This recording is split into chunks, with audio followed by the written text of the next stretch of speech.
stairs that take you right down over there. Chicago Pizza also in luck even closer somehow. That building right ahead of you with the clock tower, and the part of the building that is harder to see is Lou Malnati's. Lou Malnati's and Giordano's are the big two Chicago-style deep dish pizza places in our city. You would be doing fine with either of them, but one of them is literally across the street, so go to that one. Most Chicagoans would also agree that is the superior deep dish pizza.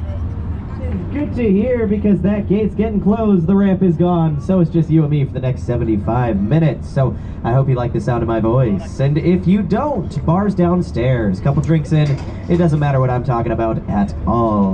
Now once again, my name is Keegan, I'm your docent, your tour guide for today, and I'm incredibly trained, I'm incredibly qualified, because I actually went on this tour many years ago. I was visiting from out of town with my family, so I wasn't always from Chicago, but my dad wanted to take this tour, I wanted to take a nap, so we compromised and took the tour. And I took a nap, fell asleep right there at the back of the boat. Last thing I remember before I conked out was something about meat packing. And that's what this journey we're going on today is really all about.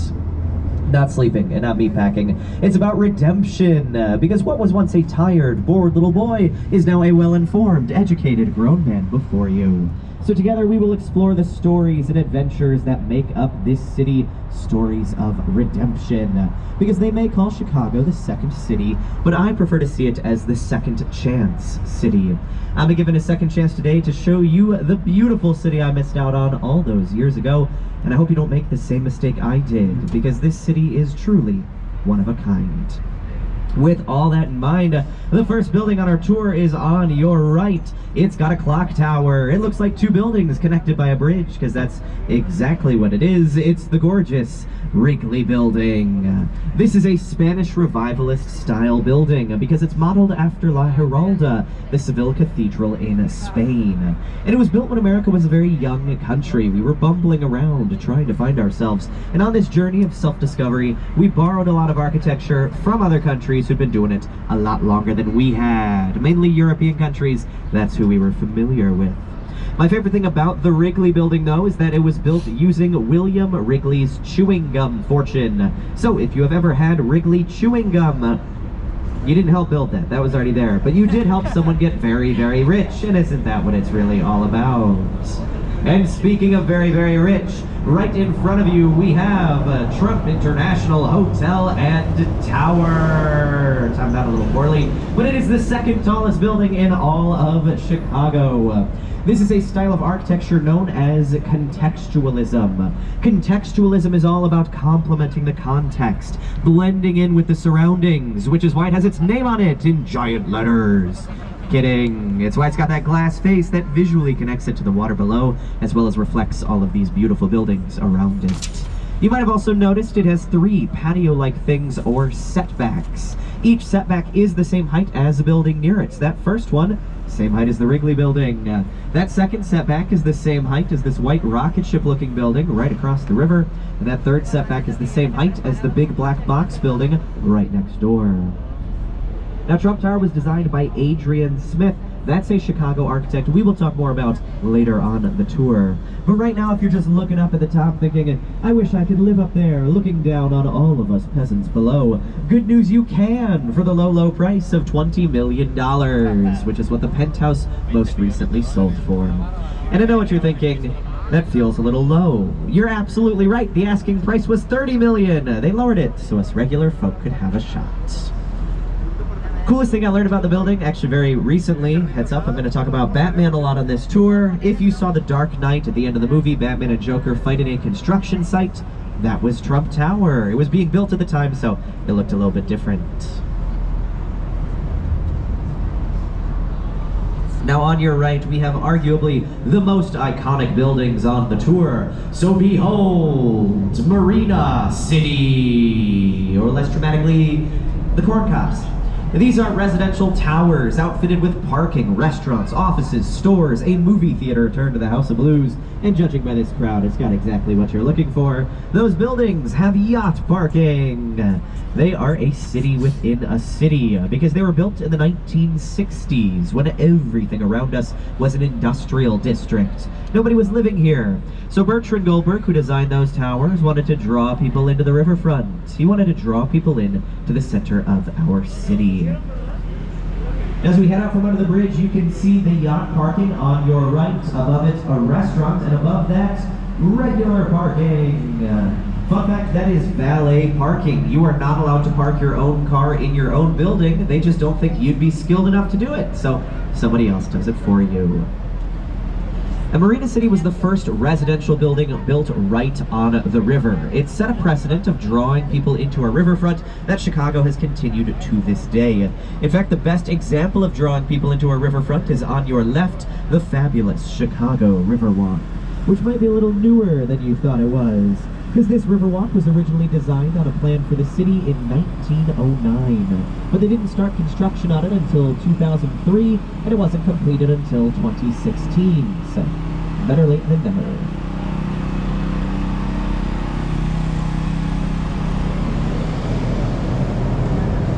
Now as we head out from under this bridge, right behind the Riverwalk, you will see this tall glass and white granite building.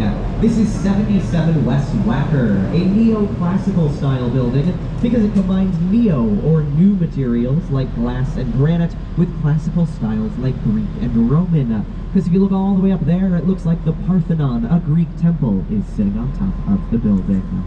This is my favorite building on the river. I just like it. It looks a little different from everything else around it.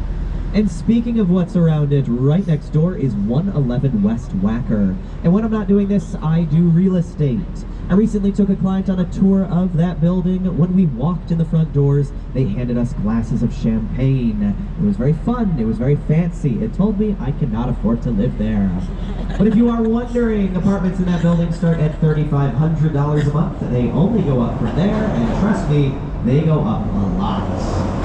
The most important thing about the building, though, is actually that first balcony right there. That's where this building was originally stopped being built.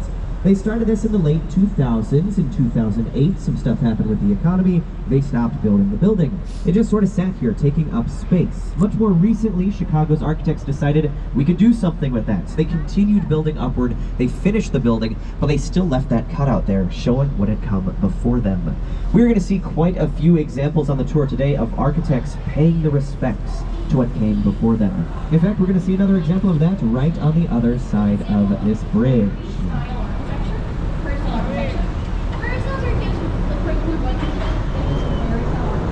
Now sticking to your left, as we head out from under the bridge, you're going to see this much shorter, much wider looking building. This is called the Builder's Building, because architects are bad at naming things. The important thing here is the larger left portion was built in 1927, and the smaller right portion built just a few years later, 1986. Almost 60 years apart.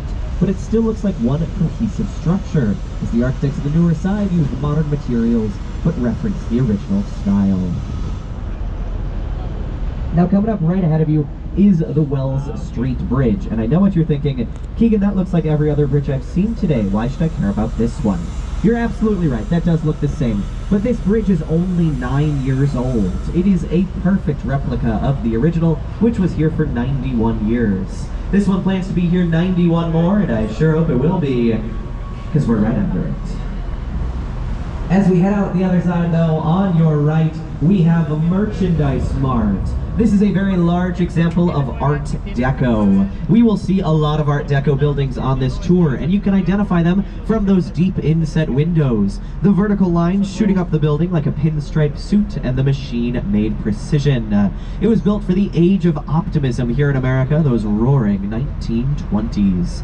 And watching over all of this, those heads on pikes, those are the merchant princes of Chicago. Big businessmen at the time who used their vast fortunes to help jumpstart this city, men like Marshall Field and Montgomery Ward. They may have been big businessmen back then, but that is now where seagulls go to do their big business. Not quite as elegant anymore. Now, as we head out the other side of the Franklin Street Bridge, we are going to enter Wolf Point, otherwise known as the birthplace of Chicago. This is where all the branches of the river come together. It is where the city first got its start. So the land has been here for quite some time, but the buildings have not. Most of these are about 6 years old. They are all very new, like this one on your right, Wolf Point East. Nothing important about that building, architecturally or historically, but my friend Salim lives there, which means I've actually been inside that one, and it is lovely. There's a wonderful pool. So yeah, I got a friend with a pool. More importantly, right in front of you is River Point, the Hot Pocket, or McDonald's Pie Box, or deodorant-shaped building. Everybody sees something different, call it whatever you want, everybody does. It is still contextualism, though. It's got that curve in it to mimic the curve of the river, complementing its surroundings. Now we are going to start to head up the north branch of the Chicago River, but before we do, I want to draw your attention to your left where the Lake Bridge is. If we are lucky, we'll get to see a train going across the bridge, a classic Chicago photo. If we don't get lucky now, we're going to come back this way, we'll get a second chance. If we don't get lucky then, there's a lot of trains, there's a lot of bridges, we'll get you a picture of something.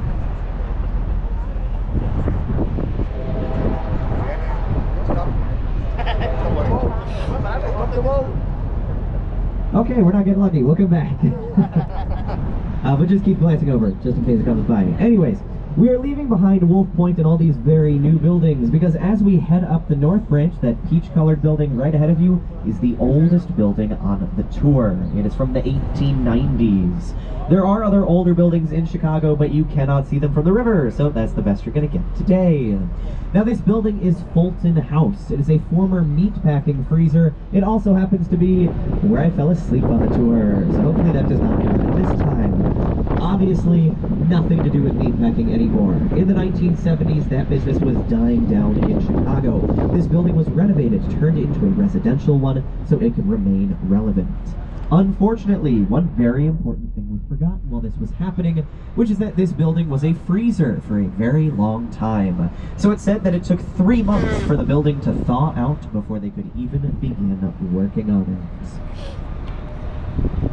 Now, if we look across the river from the building, we have this raised bridge right here, the Carroll Street Railroad Bridge. And this is a great example of how our bridges work, because on the back of it, there is that giant chunk of concrete. That is a counterweight. As the counterweight is raised and lowered, the bridge itself raises and lowers. It works like a seesaw. Now, all of our bridges work like this. The other ones just have their counterweights hidden, so they look a little nicer, a little newer than this one does. And rumor has it this bridge is lowered once a year for about an hour, so one truck can go across and it will remain in active status. I say rumor has it because nobody I know has ever seen this happen, so maybe someday. But if we look back across the river again, we have these triangle-shaped buildings coming into view, the river cottages designed by Harry Weiss, an architect who loved triangles. But even more than that, he loved sailboats. So we designed these in the shape of a sail with round porthole-like windows on them. Now, he was trying to draw people into our riverfront. We've seen Chicago does that a lot now, but that has not always been the case. In fact, we have an example of that coming up on the other side of this bridge, because on your right, there's this big blue building, the East Bank Club. But we are looking at the back of the building. It was built in the 1980s, when this river was gross. People didn't want to look at it, think about it, have anything to do with it, so they faced everything away. Just a few years later, though, townhomes started to get built up on the other side. And these are set back, allowing for people to enjoy a lovely river walk. Chicago has changed its mind on our river. We are trying to bring some life back to it, and so far, it seems to be working. Now, in just a moment, Captain Lair is going to expertly spin this boat around and take us down the South Branch to show you more of our city. But right now, feel free to get up, stretch your legs, use the restroom, visit the bar. I hear Ray is getting lonely. Do what you gotta do. I'll be walking around in case you have any questions.